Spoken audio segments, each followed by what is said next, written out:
अब आपको एक वाकया बताता हूं, छोटी सी बात करके फिर आगे बढ़ते हैं इसके ऊपर। मैंने ये वाकया सुना सबसे पहले अपनी जिंदगी में पंडित बृजमोहन भूषण। मैंने वैदिक पढ़ी थी, वैदिक एस्ट्रोलॉजी जब मैंने पढ़ी तो मेरे उस्ताद थे पंडित बृजमोहन भूषण। पंडित बृजमोहन भूषण इंडियन मिथ में या इंडियन रीसेंट टाइम में उनका बहुत बड़ा नाम है। जो लोग इस फील्ड को समझते हैं वो जानते हैं पंडित भूषण कौन है।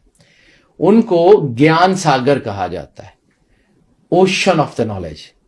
आम आदमी नहीं है वो, लेकिन जब वहां पर भी भाजपा आई तो उन्होंने भी उनको जाया कर दिया। वो तौहीद परस्त हिंदुओं में से एक हिंदू है। ओके।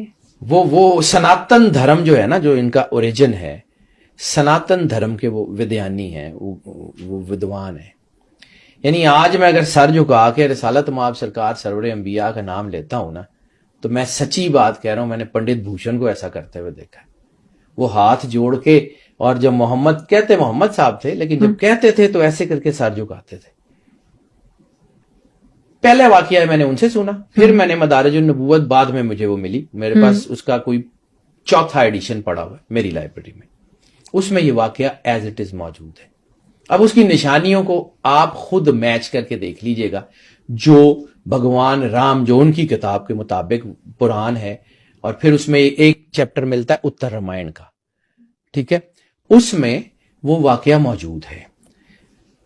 जब राम जी दुनिया से जाने लगे ना, तो उन्होंने अपने जितने भतीजे थे, लोग थे, उनको बुला लिया। उन्होंने कहा मैं तुम्हें कुछ ऐसी कमांडमेंट्स दे जाता हूं कि मेरे बाद तुम गुमराह नहीं होगे, मेरे बाद अगर तुम इनके ऊपर अमल करोगे तो तुम गुमराह नहीं होगे।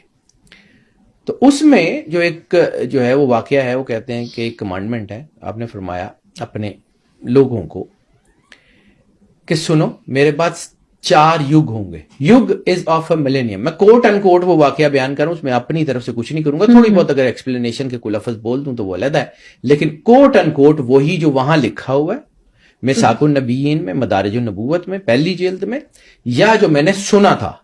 सही हो गया, ठीक है। मैंने दोनों रिवायतें इसलिए बयान कर दी हैं कि उन दोनों से मैंने सुनी थी। वो फरमाते हैं कि सुनो, मेरे पास 4 युग होंगे, चौथा युग सतयुग होगा। युग is of a millennium, 1000 years, और चौथा युग सतयुग, मिलेनियम ऑफ द ट्रूथ। सत्य, सच को कहते हैं, ट्रूथ, एंड मिलेनियम, सतयुग होगा। सतयुग में एक देवता प्रकट होगा जो देव अति देव होगा। वो दुनिया के सबसे बड़े, मैं फिर कह रहा हूं कोट एंड कोट, दुनिया के सबसे बड़े काले पत्थर के मंदिर के पास खजूरों वाली जमीन में जाहिर होगा। इसको कर लें, रेजोनेट करते जाइएगा।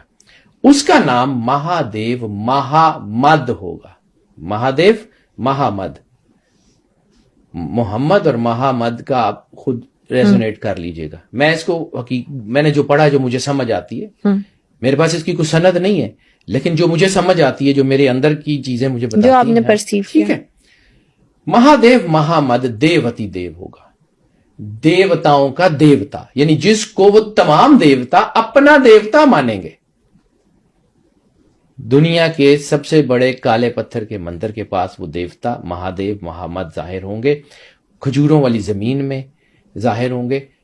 उनकी निशानियों में से एक निशानी ये है कि उनका एक प्रीतम, उनका एक मोहब्बत करने वाला दुनिया के सबसे बड़े काले पत्थर की मंदिर की दीवार पे मौजूदा करके जाहिर होगा। उसका नाम ओम मूर्ति होगा। ओम मूर्ति वजहला, ठीक है। वो नरसिंह होगा, अल्फा मेल लॉयन, नरसिंह, वो नरसिंह होगा, असद अल्लाह, ओके, ठीक है। वो दुनिया में जब आएंगे तो उनका ब्याह महादेव की एक देवी दुर्गा से होगा, जो कि शेर पे सवार होगी, और उस देवी के 2 शेरों में से एक शेर पानी के घाट पे प्यासा मारा जाएगा, एज इट इज लिखा हुआ मदारिजुन नबूवत में। आज वो चैप्टर पुराने बुक्स में तो मौजूद है, 45th 46 में नहीं है। उनको भी पता लग गया कि यार ये तो नफरतें कम होंगी, ये समझ आएगी कि क्या था। ये बातें हमने डिलिबरेटली उन किताबों से निकाल दी।